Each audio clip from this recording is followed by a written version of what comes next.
উপস্থিত সাংবাদিক ভাই ও বোনেরা, আসসালামু আলাইকুম। আপনারা জানেন বাংলাদেশ জাতীয়তাবাদী দলের চেয়ারম্যান দেশনেত্রী বেগম খালেদা জিয়া 2021 সনের 10ই মার্চ থেকে বিভিন্ন সময় করোনা থেকে শুরু করে বিভিন্ন অসুস্থতা নিয়ে বেশ কয়েকবার এবার কেয়ার হসপিটালে ভর্তি হয়েছেন এবং দীর্ঘ সময় হসপিটালে অসুস্থতা নিয়ে ভর্তি থাকা অবস্থায় একটি মেডিকেল বোর্ডের তত্ত্বাবধানে চিকিৎসাধীন ছিলেন এবং মেডিকেল বোর্ডের নেতৃত্বে ছিলেন professor FM Siddiqui, doctor Shahabuddin Talukdar, doctor professor Nuruddin Ahmed, doctor Mohammad Jafar Iqbal, professor AQM Mohsin, professor Shamsul Arefin, professor AZM Abu Saleh, professor Masum Kamal, professor brigadier general Saiful Islam, professor Sijan সহ আমাদের দেশের চিকিৎসকরা সম্পৃক্ত ছিলেন। দেশের বাইরে থেকে, যুক্তরাজ্য থেকে আমাদের ভারপ্রাপ্ত চেয়ারম্যান জনাব তারেক রহমান সাহেবের সহধর্মিণী বিশিষ্ট চিকিৎসক কার্ডিওলজিস্ট ডক্টর জুবাইদা রহমান, এবং আমেরিকা থেকে প্রফেসর ডক্টর হাবিবুর রহমান আর প্রফেসর ডক্টর রফিক আহমেদ, আর অস্ট্রেলিয়া থেকে আমাদের ডক্টর মাজহার, ওনারা এই মেডিকেল বোর্ডের মধ্যে সম্পৃক্ত ছিলেন। আর ইউকের আরেকজন ডাক্তার প্রফেসর শেখ ফরিদ আহমেদ, সে আমাদের সাথে সম্পৃক্ত ছিল। আর ডক্টর আমিন এন্ডোক্রিনোলজিস্ট, উনি আমাদের সাথে ছিলেন। আর ম্যাডামের চিকিৎসক ডক্টর মামুন সার্বক্ষণিকভাবেই ছিলেন। সবসময় চিকিৎসকরা বিভিন্ন সময় বিভিন্ন প্রতিকূলতা, বিভিন্ন শারীরিক অসুস্থতা পরিপ্রেক্ষিতে এক পর্যায়ে ওনাকে বিদেশে নিয়ে যাওয়ার জন্য পরামর্শ দিয়েছিলেন। এবং আপনারা দেখেছেন যে এক পর্যায়ে জন হপকিন্সের, বাল্টিমোরের জন হপকিন্সের 3 জন বিশিষ্ট চিকিৎসক, প্রফেসর ডক্টর আমাদের জর্জিয়া রিস, প্রফেসর ডক্টর হামিদ রফ, ওনারা এসেছিলেন এবং ওনারা এসে আমাদের ম্যাডামের উপর ওনাদের যে চিকিৎসা যেটি দেওয়া দরকার একটি প্রসিডিউর করেছিলেন। এবং আলহামদুলিল্লাহ আফটার দ্যাট, অর্থাৎ এটা ছিল 2023-23 অক্টোবর, এবং পরবর্তীতে উনি চিকিৎসাধীন অবস্থায় বাসায় আছেন এবং ওনাকে ইনশাআল্লাহ বিভিন্ন শারীরিক সীমাবদ্ধতার কারণে হয়তো বিভিন্ন সময় আপনারা বিভিন্ন জনের কাছ থেকে ইনফরমেশন নিয়ে বিভিন্ন ডেটের কথা বলেছেন, অমুক দিন যাবে, সেদিন যাবে। অ্যাকচুয়ালি ম্যাডামের শারীরিক সুস্থতার উপর ভিত্তি করেই মেডিকেল বোর্ডের পরামর্শক্রমে এই মুহূর্তে উনি সকল যে সমস্ত ফর্মালিটিজ আছে সেগুলো কমপ্লিট করে আগামীকালকে 7ই জানুয়ারি ইনশাআল্লাহ রাত 10টায় কাতার আমিরাতের আমিরের স্পেশাল এয়ার অ্যাম্বুলেন্সে উনি ইনশাআল্লাহ ঢাকা এয়ারপোর্ট থেকে ঢাকা, দোহা, লন্ডন, হিথ্রো এই ফ্লাইট ইনশাআল্লাহ উনি যাবেন। এবং ওনার সাথে মেডিকেল বোর্ডের 6 জন সদস্য, ওনার ব্যক্তিগত কর্মকর্তা, ওনার যে কেয়ার গিভার, ওনারা থাকবেন। আর এয়ার অ্যাম্বুলেন্সে যে চিকিৎসা দেওয়ার জন্য কাতার আমির রয়্যাল এয়ার অ্যাম্বুলেন্স যেটা, ওটার 4 জন চিকিৎসক এবং তাদের চিকিৎসকদের সহকারী, অর্থাৎ যেটি বলে প্যারামেডিক্স, ওনারা থাকবেন। কাজেই আপনারা সবাই দোয়া করবেন যাতে যাত্রাটি সঠিকভাবে হয়, স্মুথ হয়, এবং উনি যাতে লম্বা জার্নিটা সঠিকভাবে সুস্থতার সঙ্গে উনি সেখানে পৌঁছতে পারেন। এবং লন্ডনে আমরা ইনশাআল্লাহ লন্ডন ক্লিনিক বলে একটা অনেক পুরনো হসপিটাল আছে, এবং সেই হসপিটালে, এটাও NHS এর অধীনই এটা হসপিটাল, ওখানে ওনাকে ভর্তি করা হবে। উনি এয়ারপোর্ট থেকে সরাসরি ওখানে যাবেন।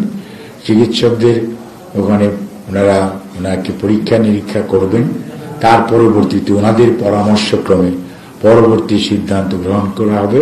এবং ওখানে ইনশাআল্লাহ আমাদের দলের ভারপ্রাপ্ত চেয়ারম্যান জনাব তারেক রহমান, ডক্টর জুবাইদা রহমান, ওনার সহধর্মিনী, ওনারা এবং আমাদের যুক্তরাজ্য বিএনপি এর থেকে হয়তো 2 জন ওনারা এবং ওনাকে হয়তো এয়ারপোর্টে রিসিভ করবেন, এবং ওনারাই ওনাকে ওখানে ওদের হসপিটাল অথরিটির লোক হাসপাতালে আসবে, ওরা ওখান থেকে হসপিটালে যাবে এবং হসপিটালে চিকিৎসাধীন থাকবেন, এবং ওখান থেকেই পরবর্তী চিকিৎসার কি ধরনের হবে সেটা অ্যাকচুয়ালি রিভিউ করার পর পরবর্তীতে বলা যাবে।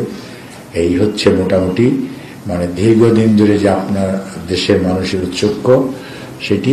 তবে আপনাদের মাধ্যমে আমরা দেশের সকল মানুষের কাছে কৃতজ্ঞতা জানাতে চাই, যারা ম্যাডামের সুস্থতার জন্য আল্লাহ রাব্বুল আলামিনের কাছে দোয়া করেছেন, বিভিন্ন ধর্মের মানুষ বিভিন্নভাবে প্রার্থনা করেছেন, তাদের সবার কাছে দলের পক্ষ থেকে আমরা কৃতজ্ঞতা জানাই, ধন্যবাদ জানাই।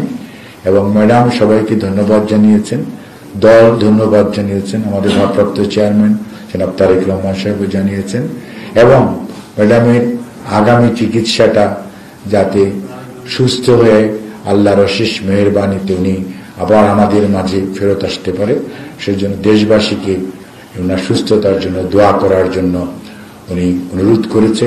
দলের পক্ষ থেকে আমাদের চেয়ারম্যান, মহাসচিব সহ দলের স্থায়ী কমিটি সবাই আপনাদের মাধ্যমে দেশবাসীর কাছে দোয়া চেয়েছে। ওনার পরিবারের সদস্যরাও ওনার সুস্থতার জন্য দোয়া করেছে, এবং ম্যাডামের সাথে ওনার ছোট ছেলে মরহুম আরাফাত রহমান কোকর সহধর্মিনী শামেলা রহমান, উনি ওনার সাথে যাবেন।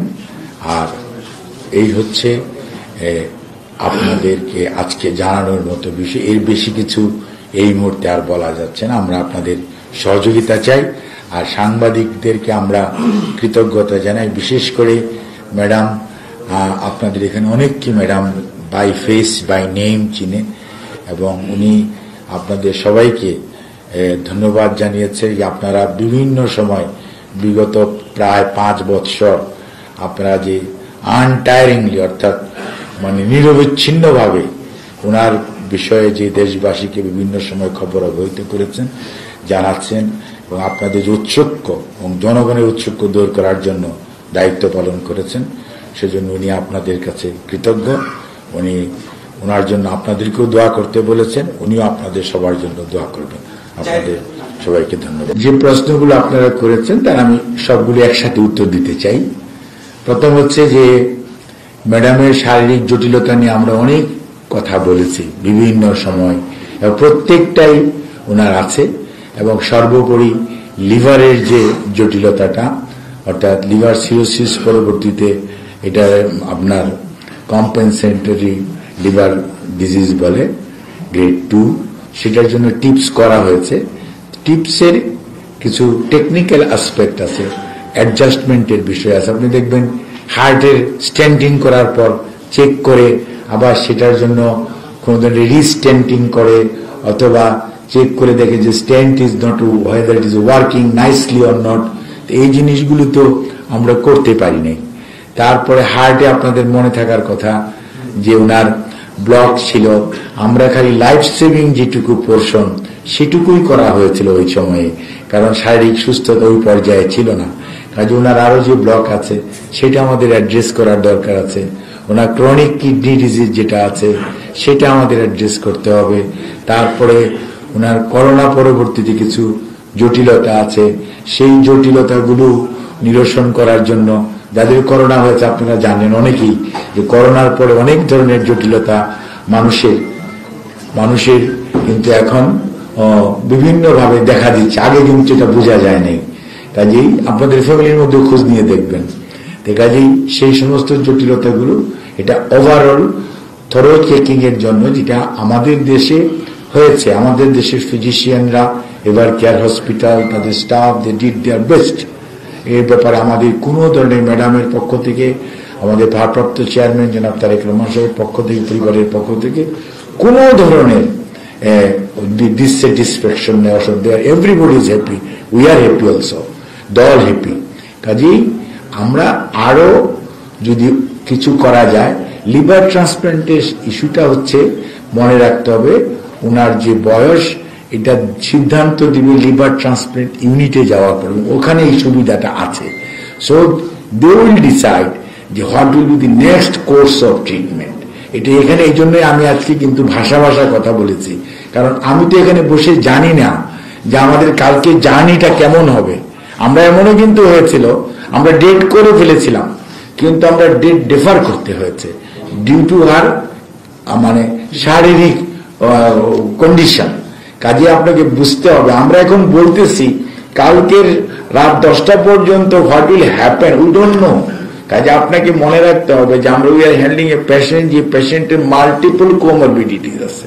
কাজে তার জন্য ওনাকে আমরা ওই লন্ডনের, ওটা হচ্ছে ওয়ান অফ দি মানে বেস্ট, মানে সবচেয়ে পুরনো, অত্যন্ত মানে বিশ্বস্ত এবং ওয়েল ইকুইপড একটি হসপিটাল, যেখানে নেওয়া হচ্ছে তারা মাল্টিডিসিপ্লিনারি, আমরা সবসময় বলতাম। সেখানে সকল ব্যবস্থা তাদের আছে এবং সেই অনুযায়ী আমরা তাদের ওখানে নিয়ে যাচ্ছি এবং তাদের ওখানে আমরা ইনশাআল্লাহ রেখে, ওনারা সবকিছু দেখে তারপরে আপনার ডিসিশন হবে যে ওনার নেক্সট কোর্স অফ ট্রিটমেন্ট কি হবে।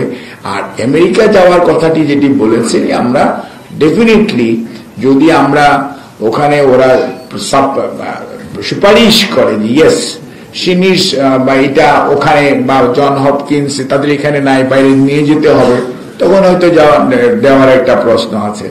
আর সুস্থ থাকলেই ফেরার সময় বা কোনো এক সময় আল্লাহ যদি, মানে এটা তো মানুষ চাইলেই কিন্তু উমরা করা যায় না, আল্লাহ চাইতে হয়।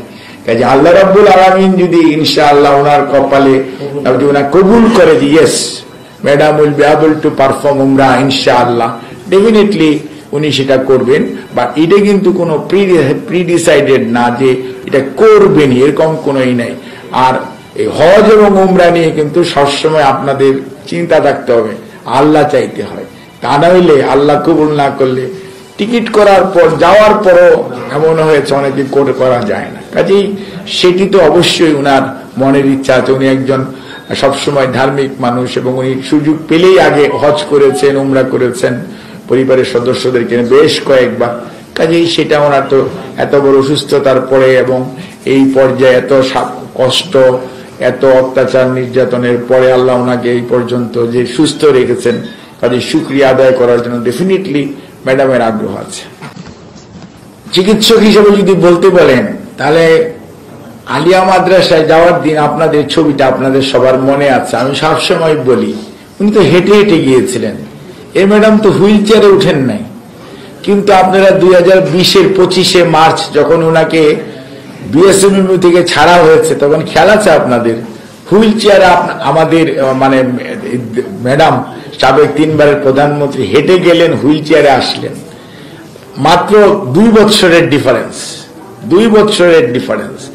এবং একটা মানুষকে একাকিত্ব, নিঃসঙ্গতা এবং সঠিক চিকিৎসা না দেওয়া কত দুর্বিষহ অবস্থা ঠেলে দিতে পারে, তার উদাহরণ হচ্ছে বেগম খালেদা জিয়া।